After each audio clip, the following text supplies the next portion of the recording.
O livro do profeta Ezequiel. No primeiro vídeo, conhecemos Ezequiel, o sacerdote, que está sentado entre os exilados na Babilônia. E é confrontado pela maravilhosa glória da presença do templo de Deus, mas está aparecendo para ele na Babilônia. E então Ezequiel descobre o porquê. É por causa da idolatria e injustiça de Israel que compeliu Deus a abandonar o seu próprio templo. E embora ainda haja esperança para o futuro, o livro passou a desenvolver a mensagem de julgamento divino de Ezequiel. Primeiro através de Israel e depois pelas nações ao redor de Israel. E há um momento chave no capítulo 33. Ezequiel recebe um relato de que o cerco babilônico a Jerusalém terminou, porque a cidade caiu. O templo foi destruído. As palavras sombrias de aviso de Ezequiel se tornaram realidade. O exílio foi a catástrofe mais horrenda que já aconteceu a Israel e levantou grandes questões sobre se Deus estava realmente cansado de Israel. Mas lembre-se, no final do capítulo 11, Deus prometeu que ainda haveria um futuro além do exílio para Israel. E assim, o resto do livro explora a visão de esperança de Ezequiel. Primeiro para Israel, depois para as nações e depois para toda a criação. A esperança para Israel começa com Deus prometendo levantar um novo Davi, um futuro rei messiânico que seria o tipo de líder que Israel precisava, mas que nunca teve. E esse novo Israel, que cairá sob o domínio do rei messiânico, será um povo transformado. Deus lidará com o âmago do problema da rebelião, dando-lhes novos corações. É exatamente como Moisés prometeu no final do livro de Deuteronômio. Deus diz: ele removerá o seu coração duro e irá enviar o seu espírito ao seu povo para lhes dar novos corações de carne que possam amar e obedecer ao seu Deus. E essa ideia se desenvolve na próxima visão estranha. Ezequiel vê um enorme vale cheio de ossos e esqueletos humanos e secos. E Deus diz a ele que é uma imagem, uma metáfora do estado espiritual de Israel. Assim, a sua rebelião contra Deus resultou no exílio e na morte literal de muitas pessoas. Mas também foi uma morte metafórica do seu relacionamento com a aliança. E Deus diz a Israel que o seu espírito está vindo para trazer o seu povo de volta à vida. E assim, esse vento vem e levanta todos os ossos e os enche de respiração e vida. E então a pele cresce sobre os ossos e de repente Ezequiel vê todos esses novos humanos em pé na frente dele. Essa visão relembra a história da criação de seres humanos em Gênesis capítulo 2, onde Deus fez os seres humanos a partir do pó e fôlego de vida.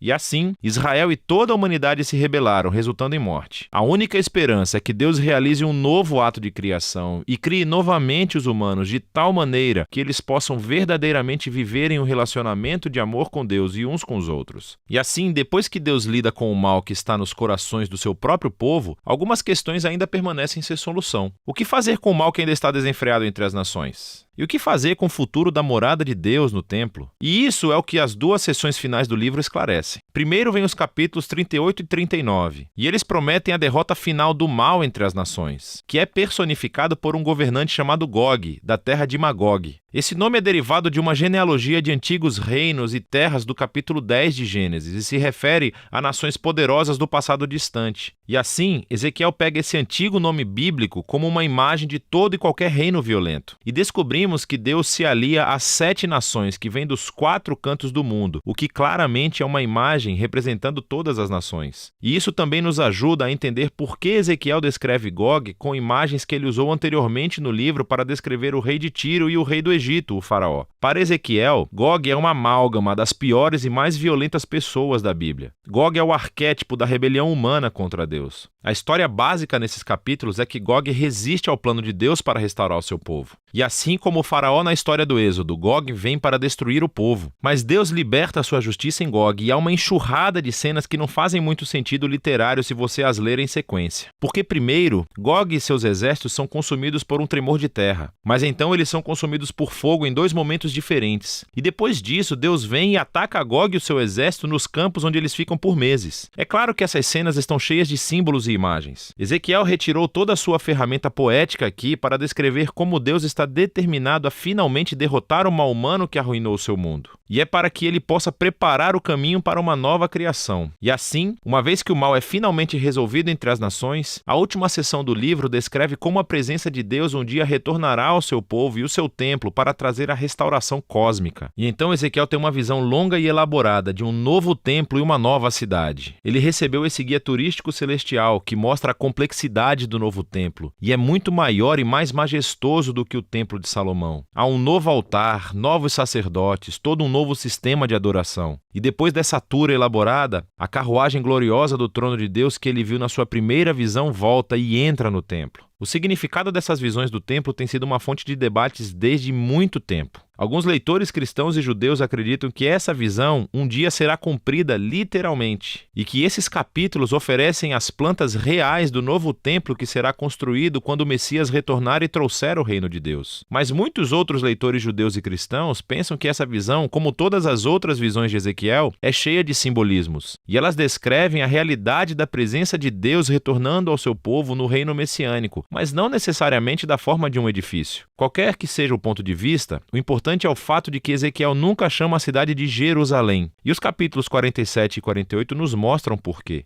Ezequiel vê esse pequeno riacho derramando do limiar dos degraus do templo e rapidamente se torna em um rio agitado e flui para fora do templo e da cidade, para o deserto, em um dos lugares mais desolados do mundo no planeta Terra, o Vale do Mar Morto. E então esse rio deixa para trás um rastro de árvores e de vida, e o Mar Morto se transforma em um mar vivo com plantas e animais. Todas essas imagens vêm do Jardim do Éden em Gênesis, capítulos 1 e 2. E vemos como a visão de Ezequiel é realmente cósmica. O plano de Deus sempre foi restaurar toda a humanidade e toda a criação de volta à sua presença, o que dá vida. E assim, o livro termina com o nome dessa cidade-jardim. O Senhor está ali. E assim as visões de Ezequiel chegam ao fim, cheias de esperança, por um futuro novo. Novos seres humanos vivendo em um mundo novo, animado pelo Espírito de Deus que dá vida. É um mundo permeado pelo amor e pela justiça de Deus. E é disso que se trata o livro de Ezequiel.